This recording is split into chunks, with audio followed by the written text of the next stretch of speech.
For a few seconds in an emergency, pain disappears, fear goes quiet, and normal human limits stop applying. People run on broken bones, lift weights they shouldn't be able to lift, and only feel the damage after it's over. This isn't motivation, and it's not a hidden power. It's your brain temporarily reprogramming your body for survival. So, what exactly happens in those seconds? How does adrenaline shut pain down and make ordinary humans act superhuman? So before we explain how adrenaline works, we need to understand why the body would ever silence pain at all. Pain exists to protect you. It tells you something is wrong. It forces you to stop.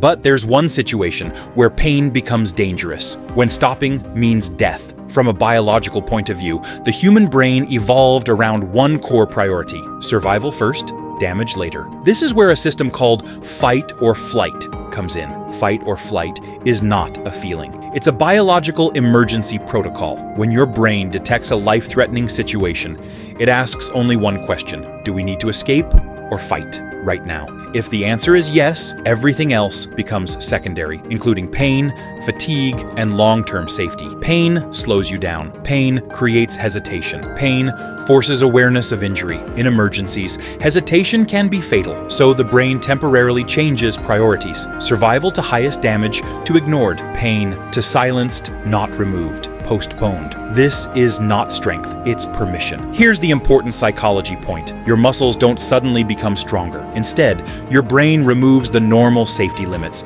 that usually stop you from hurting yourself. Under normal conditions, your brain holds back muscle force to protect bones, joints, and tendons. In emergencies, those limits are relaxed. In 1982, a woman named Angela Cavallo saw something terrifying. Her son was trapped under a car, a 3,500-pound Chevrolet Impala. There was no time to think, no time to feel pain, no time to calculate possibility. Witnesses later reported that she lifted the car with her bare hands long enough for her son to be pulled free. This phenomenon is often called hysterical strength or a maternal adrenaline surge. Angela didn't access a hidden power. Her brain entered extreme fight or flight mode. In that moment, fear reached maximum emotional attachment, amplified urgency.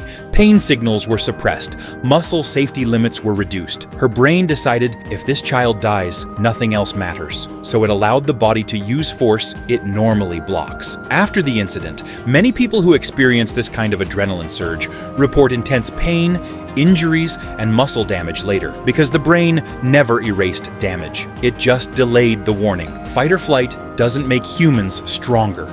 It makes the brain willing to sacrifice the body temporarily to survive. Now the real question becomes, how does adrenaline turn pain off? To understand how pain gets shut down, we need to follow the signal. From the moment your brain detects danger to the second your body enters survival mode, everything starts in the brain, specifically in a small almond-shaped structure called the amygdala. The amygdala's job is simple: detect threat fast. It doesn't analyze, it doesn't debate, it reacts. When it senses extreme fear, sudden danger, life-threatening stress, it immediately sends an emergency signal to the hypothalamus. The hypothalamus is the brain's command center between thoughts and the body. Think of it as a switchboard. Once the hypothalamus gets the danger signal, it doesn't ask why. It asks only one question: do we need to survive right now? If yes, it activates the sympathetic nervous system. This is the official start of fight or flight. The hypothalamus sends electrical signals down the spinal cord through the autonomic nervous system.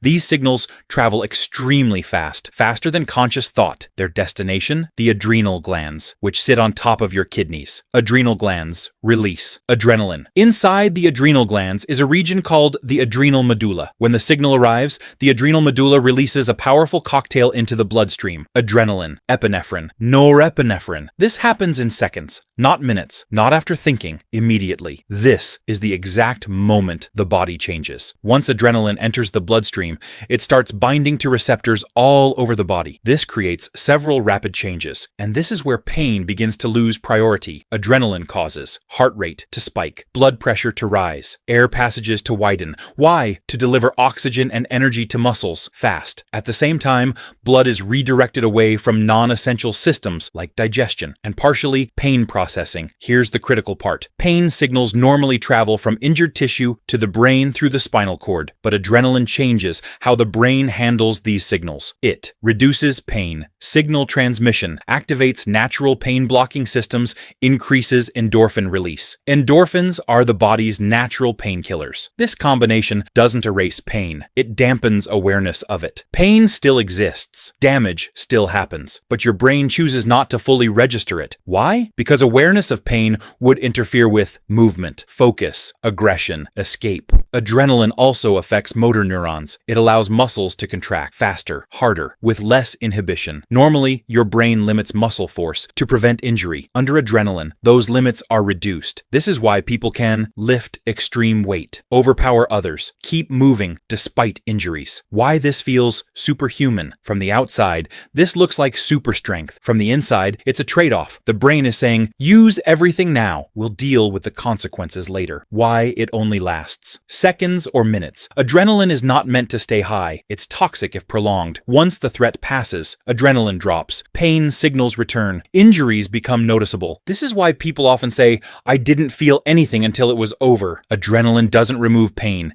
It delays pain so survival can come first. So when people talk about superhuman strength, it's not a hidden power. It's your brain making a cold decision. Survive now. Feel the damage later. Pain isn't turned off because you're strong. It's turned off because, in that moment, survival matters more than comfort. This channel is about understanding how the human mind actually works. Not the motivational version, but the real one. If this helped you see your brain differently, you'll probably enjoy what's coming next. If you want, you can like the video. It really helps a new channel like this grow. And if you're curious about the psychology behind human behavior, subscribing means you won't miss the next breakdown. I'm also curious, what's one moment where you or someone you know didn't feel pain until everything was over? Or is there a psychology topic you want explained without hype or motivation? Read the comments. I'll be there.